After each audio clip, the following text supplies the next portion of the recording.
আজি বাইদেৱে কি বনাইছে আমাৰ কলডিলৰ আচাৰ। চাওক কলডিলৰ আচাৰ প্ৰথম চাব কি পানীটো মেইন হয়, পানীটো শুকাব লাগিব। পানীটো শুকাই কিনে পুৰাপুৰি তেল মিলাই গৈছে, এতিয়া আমাৰ কি হ'ব বস্তু নষ্ট নহয়, পানী থাকিলে নষ্ট হ'ব। সেইকাৰণে আমি ভাজোতে সদায় চাব লাগিব কি পানীটো গৈছে কি নাই। ইয়াৰ পিছত আমি যেতিয়া মানে গেছৰ পৰা নমাই দিম, তাৰপিছত মছলাবিলাক এড কৰিম।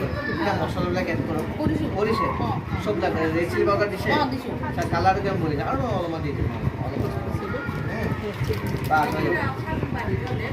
আপোনালোকে ৰেড চিলি পাউডাৰটো কাশ্মীৰী মিৰ্চটো ইউজ কৰিব। কিয় কওকচোন, এইটো কালাৰটো ধুনীয়া। আমি এই আচাৰটোত মানে একো কেমিকেল চেমিকেল কালাৰ চালাৰ নিদিওঁ, মানে বেলেগে কিছুমান কালাৰ দিওঁ, আমি কালাৰ নিদিওঁ। আমি সেইকাৰণে কাশ্মীৰী মিৰ্চটো দিওঁ। অঁ এতিয়া এইটো ধুনীয়াকৈ হৈ গ'ল। এচিডটো আমি দিব লাগিব নহয়, এচিড এচিড 1 দিম।